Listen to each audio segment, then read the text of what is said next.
Hi friends, ಎಲ್ರಿಗೂ ನಮಸ್ಕಾರ. Welcome to V studio. ನೆನ್ನೆ ಒಂದು ವೀಡಿಯೋನ ಅಪ್ಲೋಡ್ ಮಾಡಿದ್ದೆ. ಆ ವಿಡಿಯೋಗೆ ಬಂದಂತಹ ಸಾಕಷ್ಟು ಕಮೆಂಟ್ಸ್ಗಳು ಅಂತಂದರೆ ತುಂಬ ಸಿಮಿಲರ್ ಕಮೆಂಟ್ಸ್ಗಳು ಬಂದಿತ್ತು. ಸೊ ಆ ಕಮೆಂಟ್ಸ್ಗಳು ಏನಪ್ಪ ಅಂತಂದರೆ, ರಕ್ಷಿತಾ ಶೆಟ್ಟಿ ಕಾರ್ ತೊಗೊಂಡಿದ್ದಾಳೆ ಅಂತ ಹೇಳಿನೇ ಸಾಕಷ್ಟು ಜನ ಕಮೆಂಟ್ಸ್ ಮಾಡ್ತಿದ್ರಿ. ಆ ಕಮೆಂಟ್ಸ್ಗಳನ್ನೆಲ್ಲ ನೋಡ್ತಿದ್ರೆ ತುಂಬಾ ಖುಷಿ ಆಗ್ತಿತ್ತು. ಯಾಕೆ ಅಂತಂದರೆ, ರಕ್ಷಿತಾ ಶೆಟ್ಟಿ ಲೈಫಲ್ಲಿ ಏನೋ ಒಂದು ಅಚೀವ್ ಮಾಡಿದ್ದಾಳೆ, ಏನೋ ಒಂದು ಸಕ್ಸಸ್ ಕಾಣ್ತಿದ್ದಾಳೆ ಅಂತಂದಾಗ ಅವಳಿಗಿಂತ ಹೆಚ್ಚಾಗಿ ಇವರ ಫ್ಯಾನ್ಸ್ಗಳದನ್ನು ಸೆಲೆಬ್ರೇಟ್ ಮಾಡ್ತಿದ್ದಾರೆ, ಇವರ ಫ್ಯಾನ್ಸ್ಗಳದನ್ನು ಖುಷಿ ಪಡ್ತಿದ್ದಾರೆ ಅಂತ ನೆನೆಸ್ಕೊಂಡಾಗ ನಿಜವಾಗ್ಲೂ ಖುಷಿ ಆಗುತ್ತೆ ಅಂತ ಕಮೆಂಟ್ಸ್ಗಳೆಲ್ಲ ನೋಡಿದಾಗ. ಆ್ಯಕ್ಚುಲಿ ಹೇಳಬೇಕು ಅಂತಂದರೆ, ನಾನು ಆ ವಿಡಿಯೋದಲ್ಲಿ ರಕ್ಷಿತಾ ಶೆಟ್ಟಿ ಕಾರ್ ತೊಗೊಂಡಿರೋದ್ರ ಬಗ್ಗೆ ಏನೂ ಮಾತಾಡಿಲ್ಲ. ಬಟ್ ಅವರ ಫ್ಯಾನ್ಸ್ಗಳೇ ಕಮೆಂಟಲ್ಲಿ ರಕ್ಷಿತಾ ಶೆಟ್ಟಿ ಕಾರ್ ತೊಗೊಂಡಿದ್ದಾಳೆ ಅಂತ ಹೇಳಿ ಆಗ್ತಿರ್ಬೇಕಾದ್ರೆ ನಿಜವಾಗ್ಲೂ ಆ್ಯಕ್ಚುಲಿ ಖುಷಿ ಆಗುತ್ತೆ. ಆ್ಯಂಡ್ ರಕ್ಷಿತಾ ಶೆಟ್ಟಿ ಕಾರ್ ತೊಗೊಂಡಿರುವಂಥ ವ್ಲಾಗನ್ನು ನಾನು ಕೂಡ ನೋಡಿದೆ. ತುಂಬಾ ಖುಷಿ ಆಯಿತು ಆ್ಯಕ್ಚುಲಿ. ಈ ರೀತಿ ಸಕ್ಸಸ್ ಕಾಣ್ತಿರೋದನ್ನ ನೋಡ್ತಿದ್ರೆ ರಕ್ಷಿತಾ ಶೆಟ್ಟಿ ಈಸ್ ಅನ್ಸ್ಟಾಪಬಲ್ ಅಂತ ಅನ್ಕೋತಿದ್ದೀನಿ. ಯಾಕೆ ಅಂತಂದರೆ, ಬಿಗ್ ಬಾಸ್ಗೆ ಹೋಗ್ತಾಳೆ, ಬಿಗ್ ಬಾಸಿಂದ ಸಾಕಷ್ಟು ಅಭಿಮಾನಿಗಳನ್ನ ಸಂಪಾದನೆ ಮಾಡ್ಕೋತಾಳೆ. ನಂತರ ಬಿಗ್ ಬಾಸಿಂದ ಹೊರಗಡೆ ಬಂದು ಕೆಲವು ದಿನಗಳಲ್ಲಿ ಮತ್ತೆ ಒಂದಷ್ಟು ಜನಗಳ ಜೊತೆ ಕೊಲಾಬ್ರೇಟ್ ಮಾಡಿಕೊಂಡು ರೀಲ್ಸ್ಗಳನ್ನು ಮಾಡ್ತಾಳೆ. ಅದೆಲ್ಲವೂ ಸಹ ಮಿಲಿಯನ್ಸ್ ಗಟ್ಟಲೆ ವ್ಯೂಸ್ಗಳು ಹೋಗ್ತಿದೆ. ಆ್ಯಂಡ್ ಇನ್ನು ಪಟಾಕಿ ಕಿಚನ್ ಅಂತ ಹೇಳಿ ಅವಳದೇ ಆದಂತಹ ಒಂದು ಮುದ್ದಾದ ಪುಟ್ಟ ಕಿಚನನ್ನು ಸಹ ಶುರು ಮಾಡ್ಕೊಂಡಿದ್ದಾಳೆ. ಆ್ಯಂಡ್ ಇವಾಗ ಕಾರ್ ತೊಗೊಂಡಿದ್ದಾಳೆ. ಈ ರೀತಿ ಒಂದು ಸ್ಟೆಪ್ ಆದಮೇಲೆ ಇನ್ನೊಂದು ಸ್ಟೆಪ್ ಸಕ್ಸಸ್, ಒಂದು ಸ್ಟೆಪ್ ಆದಮೇಲೆ ಇನ್ನೊಂದು ಸ್ಟೆಪ್ ಸಕ್ಸಸ್ಸನ್ನು ಕಾಣ್ತಿರೋದು ನೋಡ್ತಿದ್ರೆ, ಒಂದಾದ್ಮೇಲೆ ಒಂದನ್ನು ಅಚೀವ್ ಮಾಡ್ತಿರೋದು ನೋಡ್ತಿದ್ರೆ ನಿಜವಾಗ್ಲೂ ಖುಷಿಯಾಗುತ್ತೆ. ಇಷ್ಟು ಚಿಕ್ಕ ವಯಸ್ಸಿಗೆ ಮುಂಬೈನಲ್ಲಿ ಅವಳು ಒಂದು ಫ್ಲ್ಯಾಟನ್ನು ತೊಗೊಂಡಿದ್ದಾಳೆ. ಆ್ಯಂಡ್ ಇವಾಗ ಕಾರ್ ತೊಗೊಂಡಿದ್ದಾಳೆ. ಇದೆಲ್ಲ ನಿಜವಾಗ್ಲೂ ಸುಲಭದ ಮಾತಲ್ಲ ಅಂತ ಹೇಳ್ಬೋದು. ಆ್ಯಂಡ್ ಈ ವಯಸ್ಸಿಗೆ ಅಷ್ಟು ಅಚೀವ್ ಮಾಡಿದ್ದಾಳೆ ಅಂತಂದರೆ ನಿಜವಾಗ್ಲೂ ಅದು ಗ್ರೇಟೇ. ಯಾಕಂದರೆ ಸಾಕಷ್ಟು ಜನಗಳ ಕನಸು ಇದು. ಒಂದು ಸ್ವಂತ ಮನೆ ತೊಗೋಬೇಕು ಅನ್ನೋದಾಗಿರ್ಬೋದು, ಅಥವಾ ಒಂದು ಸ್ವಂತ ಕಾರ್ ತೊಗೋಬೇಕು ಅನ್ನೋದಾಗಿರ್ಬೋದು, ಎಷ್ಟೋ ಜನಗಳ ಕನಸಾಗಿರುತ್ತೆ. ಆ್ಯಂಡ್ ರಕ್ಷಿತಾ ಶೆಟ್ಟಿ ಆ ವ್ಲಾಗಲ್ಲಿ ಒಂದನ್ನು ಮೆನ್ಷನ್ ಮಾಡಿ ಕೂಡ ಹೇಳಿದ್ದಾಳೆ, ಈ ಕಾರ್ ನಂದಲ್ಲ, ನಿಮ್ಮಿಂದ ಬಂದಿರೋದು ನನಗೆ ಈ ಕಾರು. ಸೊ ನೀವು ಯಾವಾಗ ಬೇಕಾದರೂ ಬರ್ಬೋದು, ಬಂದು ಒಂದು ಲಾಂಗ್ ರೈಡನ್ನು ಹೋಗ್ಬೋದು ಅಂತ ಹೇಳಿದ್ದಾಳೆ. ಸೊ ಅವಳು ಅವರ ಅಭಿಮಾನಿಗಳಿಗೆ ಎಷ್ಟು ರೆಸ್ಪೆಕ್ಟ್ ಕೊಡ್ತಿದ್ದಾಳೆ ಆ್ಯಂಡ್ ಎಷ್ಟು ಬೆಲೆ ಕೊಡ್ತಾಳೆ ಅನ್ನೋದು ಈ ಮಾತುಗಳಿಂದನೇ ಗೊತ್ತಾಗುತ್ತೆ. ಆ್ಯಂಡ್ ಈ ವ್ಯಕ್ತಿತ್ವನೇ ನಮಗೆ ರಕ್ಷಿತಾ ಶೆಟ್ಟಿನಲ್ಲಿ ತುಂಬ ಇಷ್ಟ ಆಗೋದು. ಯಾರೋ ಒಬ್ಬರು ಒಂದು ವಿಡಿಯೋಗೆ ಕಮೆಂಟನ್ನು ಮಾಡಿದರು, ರಕ್ಷಿತಾ ಶೆಟ್ಟಿ ತುಂಬ ಒಂದು ರೀತಿ ಕ್ರ್ಯಾಕ್ ಅನ್ನೋ ರೀತಿ ತುಂಬ ಕೋಪ ಮಾಡ್ಕೋತಾಳೆ. ಅವ್ರ ಅಮ್ಮನಿಗೆ ಅವಳ ಜೊತೆ ಇರೋದಕ್ಕೇ ಭಯ ಆಗುತ್ತೆ, ಅವಳ ಜೊತೆ ಮಾತಾಡೋದಕ್ಕೇ ಭಯ ಆಗುತ್ತೆ. ಅಷ್ಟು ಒಂಥರ ಕ್ರ್ಯಾಕ್ ಅನ್ನೋ ರೀತಿ ರಕ್ಷಿತಾ ಶೆಟ್ಟಿನ ಕಮೆಂಟಲ್ಲಿ ಆ ರೀತಿ ಅರ್ಥ ಬರೋ ರೀತಿ ಕಮೆಂಟ್ ಮಾಡಿದರು. ಎಕ್ಸಾಕ್ಟ್ ಏನು ವರ್ಡ್ಸ್ ಯೂಸ್ ಮಾಡಿದರು ಅನ್ನೋದು ನೆನಪಿಲ್ಲ. ಬಟ್ ನನಗೆ ಅರ್ಥ ಆಗಿತ್ತು ಆ ಕಮೆಂಟು, ಯಾವ ರೀತಿ ರಕ್ಷಿತಾ ಶೆಟ್ಟಿ ಬಗ್ಗೆ ಇವರು ಹೇಳ್ತಿದ್ದಾರೆ ಅಂತ ಹೇಳಿ. ಸೊ ಆ ರೀತಿ ಹೇಳಿದರು, ರಕ್ಷಿತಾ ಶೆಟ್ಟಿ ಜೊತೆ ಇರೋದಕ್ಕೆ ಭಯಪಡ್ತಾರೆ ಅಂತ ಹೇಳಿ. ನಾನಂತೂ ಖಂಡಿತವಾಗ್ಲೂ ಈ ಮಾತನ್ನು ಒಪ್ಕೊಳ್ಳೋದೇ ಇಲ್ಲ. ಯಾಕೆ ಅಂತಂದರೆ, ನೆನ್ನೆ ವ್ಲಾಗ್ ನೋಡಿದ್ಮೇಲೆ ಅಂತಲ್ಲ, ಮುಂಚೆನೂ ನಾನು ಈ ಮಾತನ್ನ ಒಪ್ಕೊಂಡಿರಲಿಲ್ಲ. ಬಟ್ ನೆನ್ನೆ ವ್ಲಾಗಲ್ಲಿ ನೋಡಿದಾಗ ರಕ್ಷಿತಾ ಶೆಟ್ಟಿ ಅವ್ರ ಅಮ್ಮನಿಗೆ ಮೇಕಪ್ ಮಾಡಿ ಇಬ್ಬರು ಕೂಡ ಮ್ಯಾಚಿಂಗ್ ಔಟ್ಫಿಟ್ಸನ್ನು ಹಾಕ್ಕೊಂಡು ಕಾರ್ ತೊಗೊಳೋದಕ್ಕೆ ಹೋಗ್ತಾರೆ. ಅದರಲ್ಲೇ ಗೊತ್ತಾಗುತ್ತೆ ಅವಳು ಅವ್ರ ಅಮ್ಮನ ಎಷ್ಟು ರೆಸ್ಪೆಕ್ಟ್ ಮಾಡ್ತಾಳೆ ಅಂತ ಹೇಳಿ. ಆ್ಯಂಡ್ ಜಸ್ಟ್ ಅವಳು ಹೋಗಬೇಕಾದ್ರೆ ಹೇಳ್ತಿದ್ಲು, ಎಲ್ಲರೂ ಕರ್ಕೊಂಡು ಹೋಗಬೇಕು ಅಂತ ಆಸೆ ಇತ್ತು. ಅಂದರೆ ಅವ್ರ ಫ್ಯಾಮಿಲಿ ಮೆಂಬರ್ಸ್ ಎಲ್ಲರನ್ನೂ ಸಹ ಕರ್ಕೊಂಡು ಹೋಗಬೇಕು ಅಂತ ಆಸೆ ಇತ್ತು. ಬಟ್ ಏನು ಮಾಡೋಕ್ಕಾಗೋದು, ನಾವು ಜಸ್ಟ್ 6 ಸೀಟರ್ ಕಾರ್ನ ತೊಗೋತಿರೋದು. ಸೊ ಎಲ್ಲರೂ ಸಹ ರಿಟರ್ನ್ ಈ ಕಾರಲ್ಲಿ ಕರ್ಕೊಂಡು ಬರೋದಕ್ಕೆ ಆಗೋದಿಲ್ವಲ್ಲ. ಸೊ ಅದಕ್ಕೆ ಎಲ್ಲರೂ ಸಹ ದೇವಸ್ಥಾನದ ಹತ್ರ ಹೋಗಿರಿ ಅಂತ ಹೇಳಿದ್ದೀನಿ. ನಾವು ಮಾತ್ರ ನನ್ನ ತಂದೆ ತಾಯಿ ಮತ್ತು ಒಂದಷ್ಟು ಜನ ಕಸಿನ್ಸು ಸಿಸ್ಟರು ಇವ್ರು ಮಾತ್ರ ಕಾರ್ ಡೆಲಿವರಿ ತೊಗೊಳೋದಕ್ಕೆ ಹೋಗಿದ್ದೀವಿ ಅಂತ ಹೇಳಿ ಮೆನ್ಷನ್ ಮಾಡಿದ್ಲು. ಎಷ್ಟು ಪ್ರಾಮುಖ್ಯತೆ ಕೊಡ್ತಾಳೆ ಅಂತಂದರೆ, ಫ್ಯಾಮಿಲಿ ಮೆಂಬರ್ಸ್ಗಾಗಿರ್ಬೋದು, ಫ್ರೆಂಡ್ಸ್ಗಳಿಗಾಗಿರ್ಬೋದು ಎಷ್ಟು ರೆಸ್ಪೆಕ್ಟ್ ಕೊಡ್ತಾಳೆ, ಎಷ್ಟು ಪ್ರಾಮುಖ್ಯತೆ ಕೊಡ್ತಾಳೆ ಅಂತಂದರೆ ಇದರಲ್ಲೇ ಗೊತ್ತಾಗುತ್ತೆ ಅವಳಿಗೆ ಎಷ್ಟು ಪ್ರಾಮುಖ್ಯತೆ ಕೊಡ್ತಿದ್ದಾಳೆ ಅಂತ ಹೇಳಿ. ನಾವು ಬಿಗ್ ಬಾಸ್ ಮನೆಯಲ್ಲಿ ನೋಡಿಬಿಟ್ಟಿದ್ದೀವಿ. ಅವಳೊಂದು ಫ್ರೆಂಡ್ಶಿಪ್ ಅಂತ ಮಾಡ್ಕೊಂಡಾಗ ಆ ಫ್ರೆಂಡ್ಶಿಪ್ಗೆ ಎಷ್ಟು ಬೆಲೆ ಕೊಡ್ತಾಳೆ ಅನ್ನೋದನ್ನ ನೋಡಿದ್ದೀವಿ. ಆ್ಯಂಡ್ ಇನ್ನು ಫ್ಯಾಮಿಲಿಗೂ ಕೂಡ ಎಷ್ಟು ಬೆಲೆ ಕೊಡ್ತಾಳೆ ಅನ್ನೋದು ಇದರಲ್ಲೇ ಗೊತ್ತಾಗ್ತಿದೆ. ಅವಳು ಕಾರ್ ಪರ್ಚೇಸ್ ಮಾಡೋಕ್ಕೆ ಹೋಗಿದ್ದಾಳೆ ಅಂತಂದಾಗ ಅವ್ರ ತಂದೆ, ಅವ್ರ ತಾಯಿ, ಈ ರೀತಿ ಎಲ್ಲರೂ ಸಹ ಅವಳ ಸುತ್ತಮುತ್ತ ಇರುವಂಥ ಫಸ್ಟ್ ಫ್ಯಾಮಿಲಿ ಅಂತ ಏನು ಹೇಳ್ತಾರೆ, ಅವ್ರು ಎಲ್ಲರೂ ಸಹ ಅವ್ರ ಸುತ್ತಮುತ್ತ ಇರೋರು ಎಲ್ಲರೂ ಸಹ ಅಲ್ಲಿರ್ತಾರೆ. ಆ್ಯಂಡ್ ದೊಡ್ಡಪ್ಪ ಆಗಿರ್ಬೋದು, ಚಿಕ್ಕಪ್ಪ ಆಗಿರ್ಬೋದು, ಇನ್ನೂ ಸಾಕಷ್ಟು ಜನ, ಅವರ ಅತ್ತೆ, ಇವರೆಲ್ಲರೂ ಸಹ ಹೋಗಿ ದೇವಸ್ಥಾನದ ಹತ್ರ ವೆಯ್ಟ್ ಮಾಡ್ತಿರ್ತಾರೆ. ಕಾರ್ ಪರ್ಚೇಸ್ ಮಾಡಿದ್ದಾದಮೇಲೆ ಆ್ಯಕ್ಚುಲಿ ಅಲ್ಲಿ 3 ಅವರ್ಸ್ ಪ್ರೊಸೀಜರ್ಸನ್ನು ಮುಗಿಸ್ಕೊಂಡು ರಕ್ಷಿತಾ ಶೆಟ್ಟಿ ದೇವಸ್ಥಾನಕ್ಕೆ ಹೋಗೋವರೆಗೂ ಸಹ ಎಲ್ಲರೂ ಸಹ ಅಲ್ಲೇ ವೆಯ್ಟ್ ಮಾಡ್ತಿದ್ರು. ಸೊ ಹೋಗಿ ಎಲ್ಲರೂ ಸಹ ರಕ್ಷಿತಾ ಶೆಟ್ಟಿ ಕಾರ್ನ ಪೂಜೆ ಮಾಡಿಸ್ಕೊಂಡು ನಂತರ ಅವ್ರವ್ರ ಮನೆಗೆ ಅವ್ರು ಹೋಗಿದ್ದಾರೆ ಅಂತ ಹೇಳ್ಬೋದು.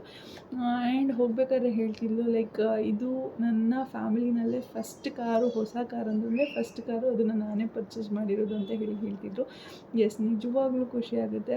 ಒಬ್ಬ ಮಿಡಲ್ ಕ್ಲಾಸ್ ಫ್ಯಾಮಿಲಿಯವ್ರಿಗೆ ಕಾರ್ ತೊಗೋಬೇಕು ಅನ್ನೋದಾಗಿರ್ಬೋದು ಅಥವಾ ಮನೆ ತೊಗೊಳ್ಬೇಕು ಅನ್ನೋದಾಗಿರ್ಬೋದು ಎಷ್ಟೋ ದಿನಗಳ ಕನಸಾಗಿರುತ್ತೆ. ಆ್ಯಂಡ್ ಸಾಕಷ್ಟು ಜನಕ್ಕೆ ಅದು ನನಸು ಮಾಡ್ಕೊಳ್ಳೋದಕ್ಕೂ ಸಹ ಕಷ್ಟ ಆಗಿರುತ್ತೆ.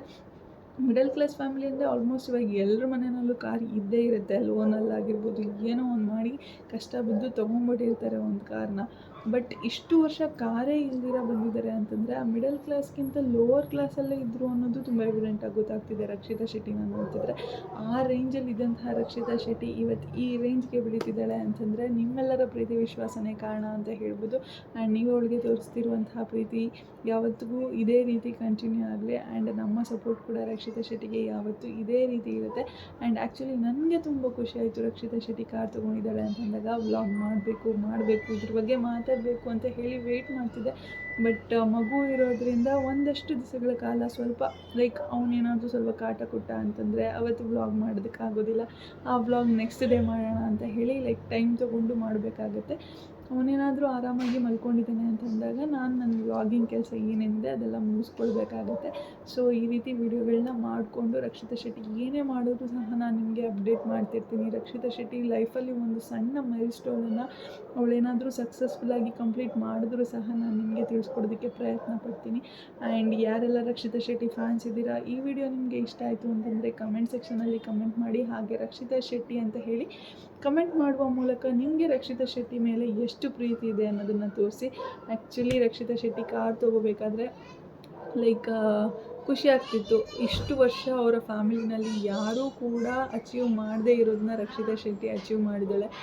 ಆ್ಯಕ್ಚುಲಿ ಹೆಣ್ಣುಮಗಳಾಗಿ ಇಂತಹ ಮೈಲ್ ಸ್ಟೋನನ್ನು ಅಚೀವ್ ಮಾಡೋದು ತುಂಬಾ ಕಷ್ಟ. ಲೈಕ್ ಮುಂಬೈನಲ್ಲಿ ಒಂದು ಫ್ಲ್ಯಾಟ್ ಖರೀದಿ ಮಾಡೋದಾಗಿರ್ಬೋದು ಅಥವಾ ಇವಾಗ ಕಾರ್ ತೊಗೊಳೋದಾಗಿರ್ಬೋದು. ಕಾರ್ ಆದರೂ ಬಿಡಿ, ಮುಂಬೈನಲ್ಲಿ ಸ್ವಂತ ಮನೆ ಮಾಡಿಕೊಟ್ಟಿದ್ದಾಳೆ ಅಂತಂದರೆ ಅವಾಗಲೇ ಗ್ರೇಟ್ ಅಂತ ಹೇಳಬೇಕು.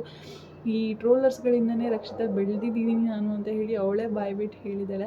ಲೈಕ್ ಟ್ರೋಲರ್ಸ್ಗಳಿಗೆ ನಾನು ಬೇಕು, ನನಗೆ ಟ್ರೋಲರ್ಸ್ಗಳು ಬೇಕು ಅಂತ ಹೇಳಿ. ಟ್ರೋಲ್ ಆದರೂ ಪರವಾಗಿಲ್ಲ, ನಾನು ನನ್ನನ್ನು ಪಾಸಿಟಿವ್ ಆಗಿ ಕನ್ವರ್ಟ್ ಮಾಡ್ಕೊಳೋದು ಗೊತ್ತು.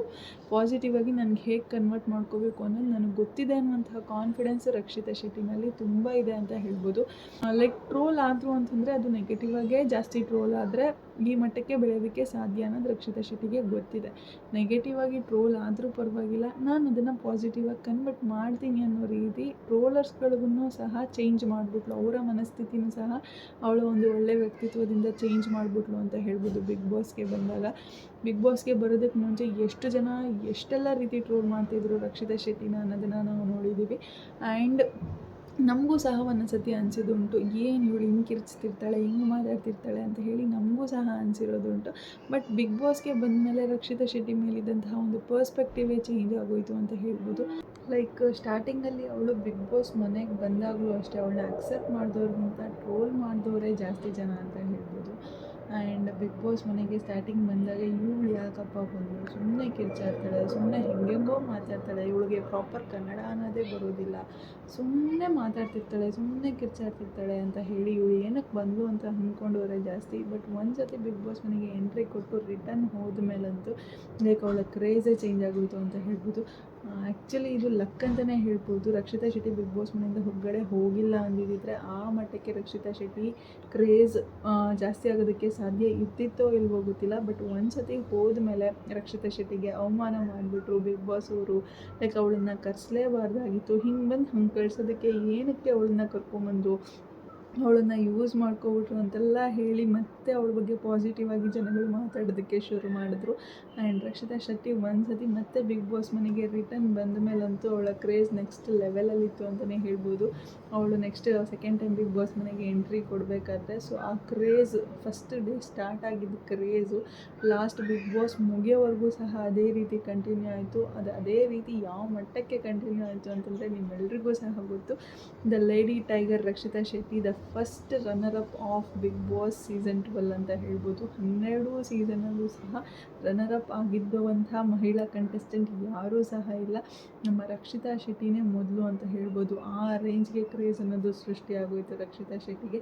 ಸೊ ಎಲ್ಲವನ್ನೂ ಸಹ ಆನ್ ಟೈಮ್ ಚೆನ್ನಾಗಿ ಉಪಯೋಗಿಸ್ಕೊಳ್ತಿದ್ದಾಳೆ ರಕ್ಷಿತಾ ಶೆಟ್ಟಿ. ಈ ಟೈಮಲ್ಲಿ ನಾನು ಏನು ಮಾಡಬೇಕು ಆ ಕೆಲಸನ ನಾನು ಪರ್ಫೆಕ್ಟಾಗಿ ಮಾಡ್ತೀನಿ, ಕರೆಕ್ಟಾಗಿ ಮಾಡ್ತೀನಿ ಅಂತ ಹೇಳಿ. ಸೊ ಆ ಟೈಮ್ಗೆ ಬಂದಂತಹ ಆಪರ್ಚುನಿಟೀಸ್ನ ತುಂಬ ಚೆನ್ನಾಗಿ ಯುಟಿಲೈಸ್ ಮಾಡಿಕೊಂಡು ಅದರಿಂದ ಏನೇನು ಅಡ್ವಾಂಟೇಜಸ್ ಸಿಗುತ್ತೋ ಅದೆಲ್ಲವನ್ನು ಸಹ ಅವಳು ಪಡ್ಕೊತಿದ್ದಾಳೆ ಅಂತ ಹೇಳ್ಬೋದು. ಸೊ ಅವಳ ಒಂದು ಕ್ರೇಜ್ ಇದೇ ರೀತಿ ಕಂಟಿನ್ಯೂ ಆಗ್ತಿರಲಿ, ಇದೇ ರೀತಿ ನಿಮ್ಮ ಸಪೋರ್ಟ್ ಕೂಡ ಕಂಟಿನ್ಯೂ ಆಗ್ತಿರಲಿ. ಹಾಗೆ ರಕ್ಷಿತಾ ಶೆಟ್ಟಿ ಇನ್ನೂ ಲೈಫಲ್ಲಿ ಹೆಚ್ಚಿನ ಸಕ್ಸಸ್ಸನ್ನು ಕಾಣಲಿ ಅಂತ ಹೇಳ್ತಾ ಇವತ್ತಿನ ವಿಡಿಯೋನ ಇಲ್ಲಿಗೆ ಎಂಡ್ ಮಾಡ್ತಾ ಇದ್ದೀನಿ. ಯಾರಿಗೆಲ್ಲ ವಿಡಿಯೋ ಇಷ್ಟ ಆಗಿದೆ ಪ್ಲೀಸ್ ಲೈಕ್ ಮಾಡಿ, ಶೇರ್ ಮಾಡಿ, ಕಮೆಂಟ್ ಮಾಡಿ. ಹಾಗೆ ಯಾರೆಲ್ಲ ಇನ್ನೂ ನನ್ನ ಚಾನಲ್ಗೆ ಸಬ್ಸ್ಕ್ರೈಬ್ ಮಾಡ್ತಿರೋ ವಿಡಿಯೋನ ನೋಡಿದ್ದೀರೋ ಪ್ಲೀಸ್ ಬೇಗ ಬೇಗ ಸಬ್ಸ್ಕ್ರೈಬ್ ಮಾಡ್ಕೊಳ್ಳಿ. Thank you so much. Love you all. Take care. Bye bye.